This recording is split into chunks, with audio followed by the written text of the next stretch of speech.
Good morning, sir. Have a lovely day. Dito po ako sa Justice Village. Kinukunan ko ng video ang mga sasakyan. Dito po sa yung garage, mayroon pang isa.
Paalis na po ang restaurant sa Pine House 3.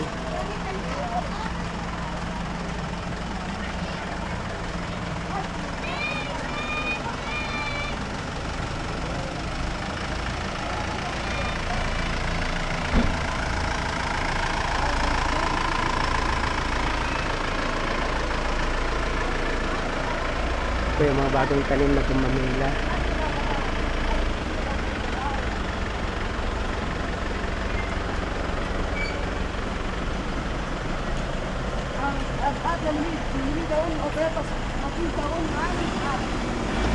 Blowing na rin po yung mga city minerals natin. Ayan, dagan-dagan bulaklak nila.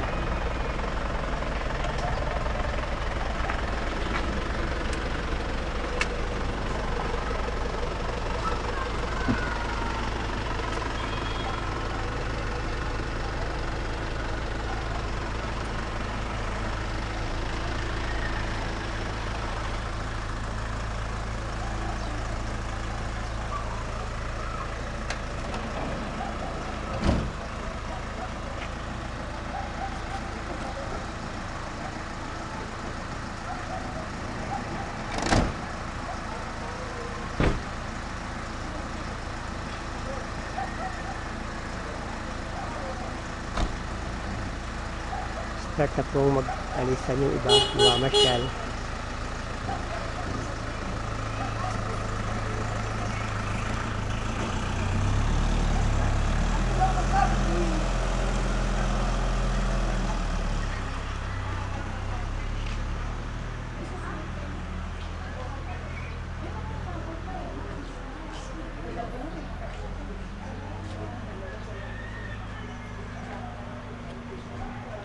Ito po yung candlestick.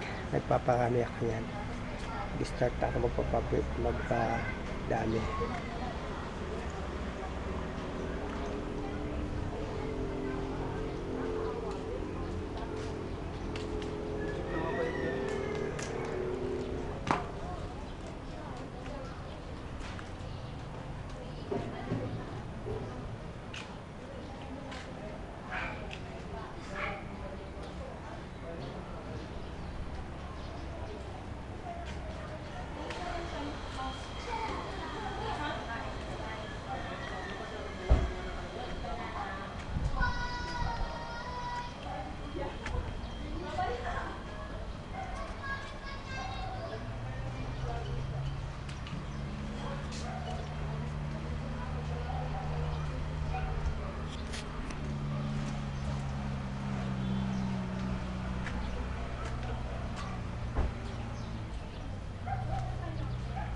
Ito pa yung garage mo. Kagabi, 3 sasakyan din po ang nag-garage dito.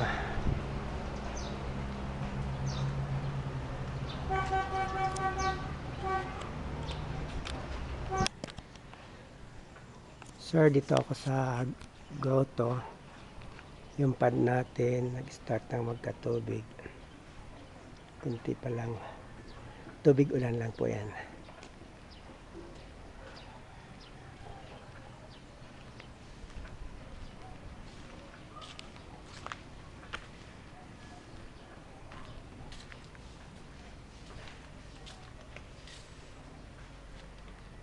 Ayan yung anthurium natin, yung Japanese anthurium. Sisimula na siyang mapabulaklak. Ayan.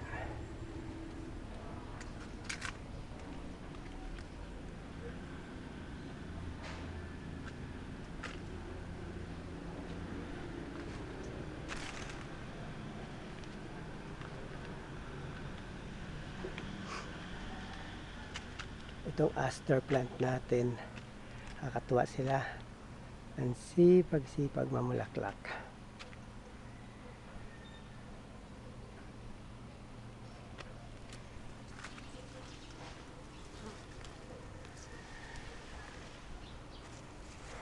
Ayan, wag mo siyang tabunan.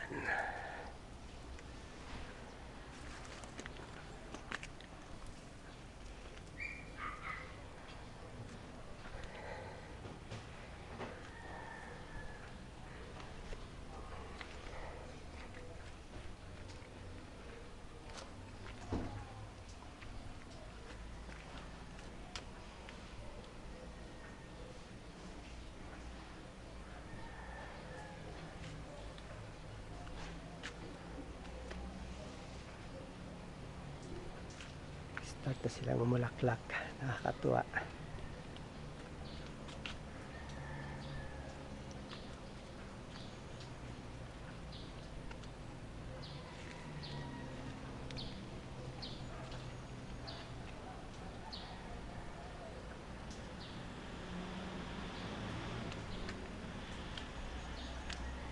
Ayan, ang daming bulaklak. Ito naman, ganun din, masipag din sila mamulaklak. Kaya lang yung marigold natin, ayan, naiksi lang kasi ang lifespan ng marigold. Kaya namamatay na sila.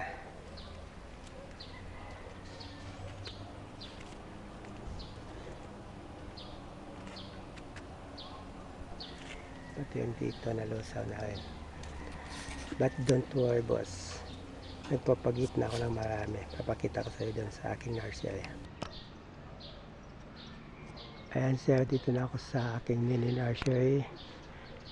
Ayan, mga full bloom na rin sila. Yung aster natin, papaikot ko siya doon sa mga namatay na marigold. Ayan, nakaparami na tayo. So, hindi na natin kailangan bumili. Ayan, full grown na rin sila. Ready na sila para i-transfer. Ayan, start na sila mamulaklak. At pati itong mga red na bulaklak, nakapagparami na rin ako. Ayan sila, oh. Ayan. Saka iniipon ko na yung mga Japanese anthurium. Padadami natin ulit. Ayan na, marami na silang. Ayan.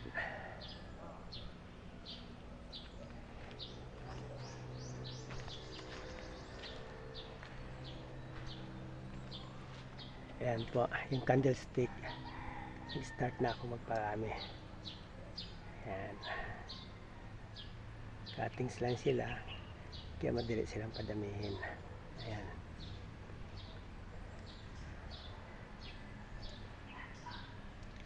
Ayan po yung locaria. Ipaparami na rin tayo. Pati itong Molflores. Start na ako magparami. Kailangan lang ulit natin bumili ng compost at saka yung growth hormone para mas mabilis ang paglaki ng mga locaria.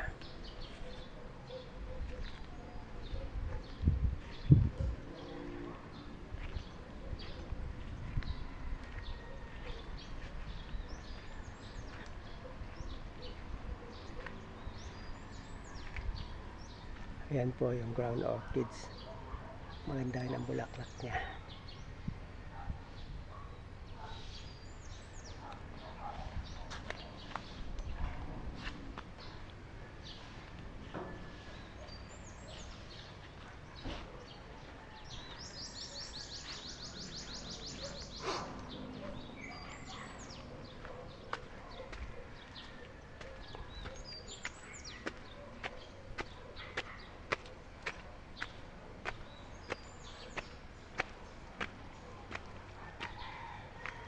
Ito pa yung ibang anthurium. Pagparami na ulit ako. Ayan, madami na ulit yung sumisibol.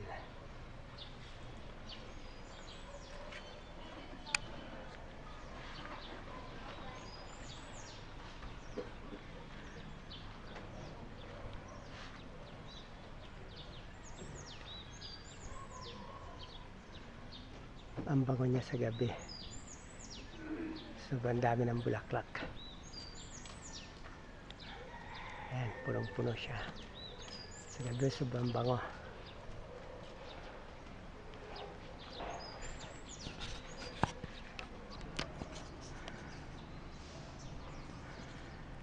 Sir, andito na ako sa baba. Pupunta na ako dun sa dinivert nating kanal.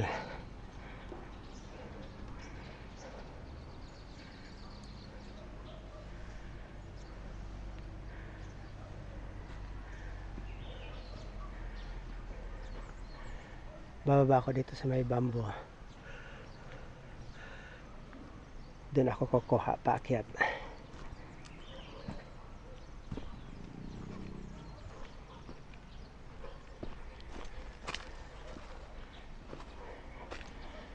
Dito ako sa may side ng bamboo. Bababa ako dito sa existing kanal. Yan po.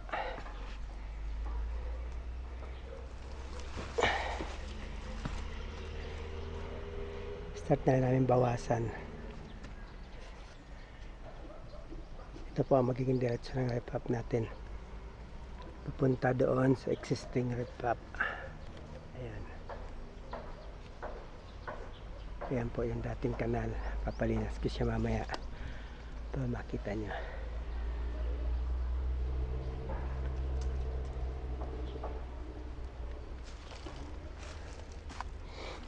Dito ako sa bandang baba.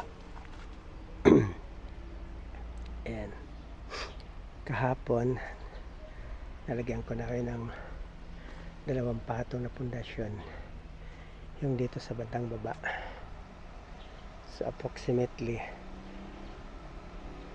mga 10 meters na natakbo ng rip-up natin. Ayan.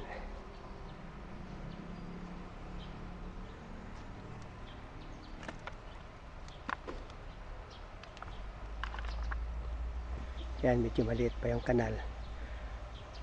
Pero dahil sa tumataas na yung rip-up natin, mabawasan namin. Siya lang ilalagay ko doon sa backfill.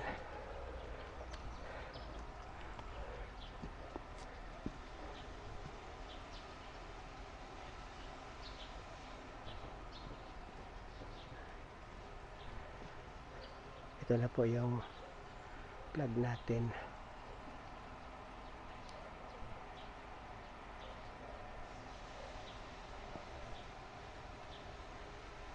Ito yung kanal. Yan yung rip-up natin.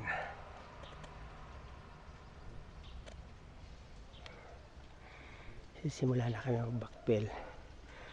Pinalalaki na namin yung kanal. Ayan dito.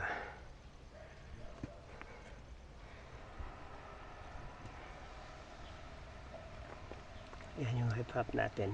Punta doon.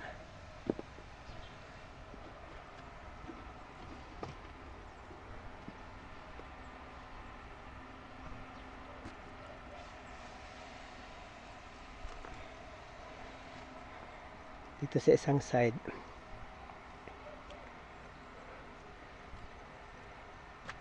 abot dibdib na yung taas ng rip-up natin.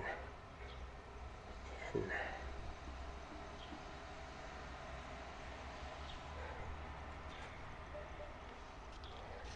Ayan yung flooring niya, concreted na rin.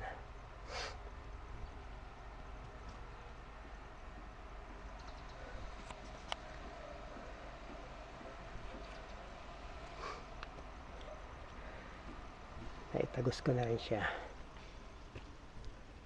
hanggang dito sa existing na hardtop. Ayan, ito na po yung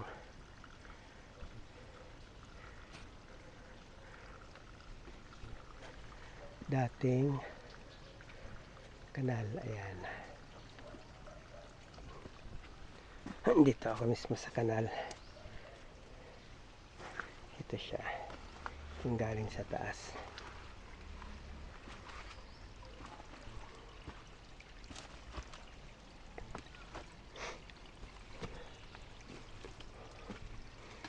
Itong left side, ito yung galing sa atin.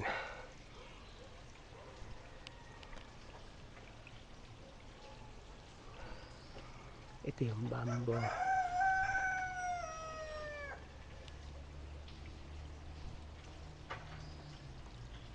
Ito po yung galing sa kalsada ng Bakaking na kanal. Ayan.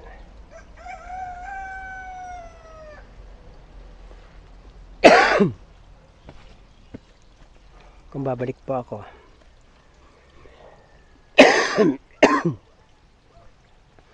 ito po yung dating kanal pababa. Pagdating dito sa dating Pigay, ayan, hinarangan na natin yung dating kanal. Dapat doon siya dumadaan. Ayan, doon siya dumadaan pupunta doon sa bamboo. Pero ngayon,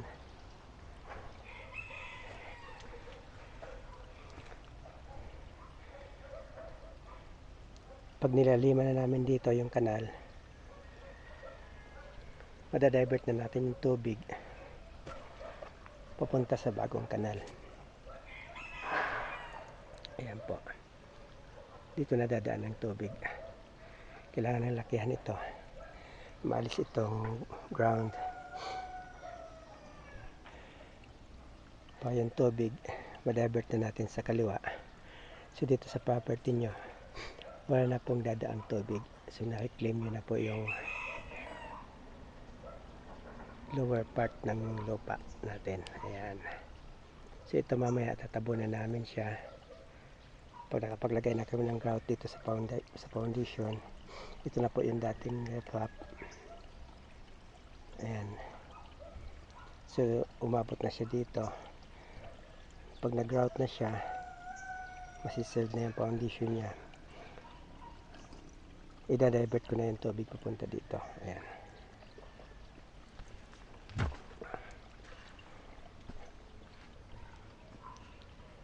So magtutuloy-tuloy na siya doon pababa.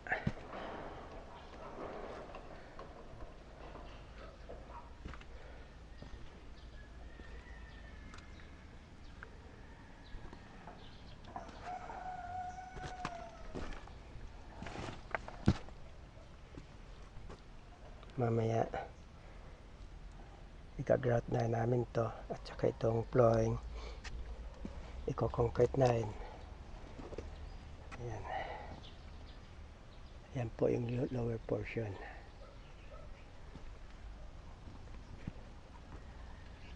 Ayan pa.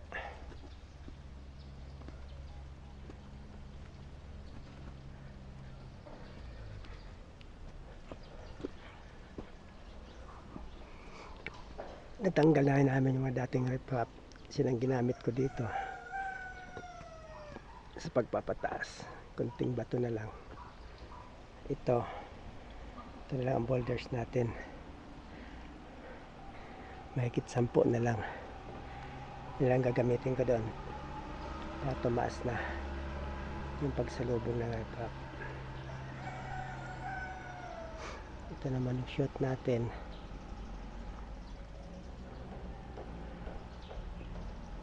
Pag naipangat ko na yung lupa dito, hanggang dito na yung catch basin natin na pagbabagsakan ng halo. So hindi kailangan umakyat para kunin yung pang-growth natin.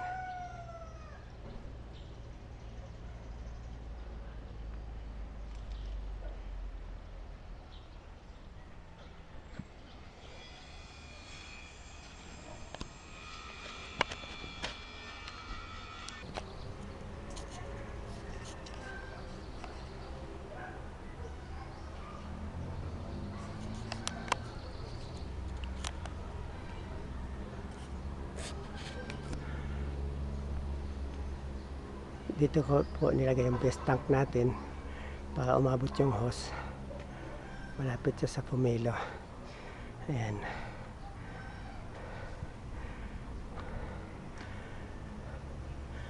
Marami na pong bunga yung pomelo natin. Ayan. Sa 2, 3, 4, 5, 6, 7, 8 at marami pang maliliit. Pagkatapos nilang mamulaklak. Ayan. Nilagyan ko na siya ng fertilizer. Pati yung pongkan.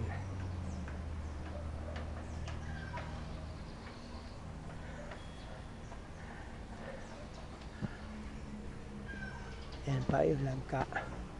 I-start na sa mamunga. Doon na siyang lumalaki. Ayan.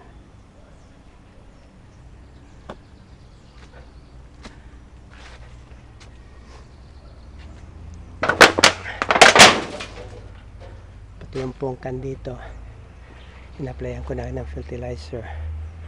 Marami din siyang bunga ngayon. Ayan, malaki na.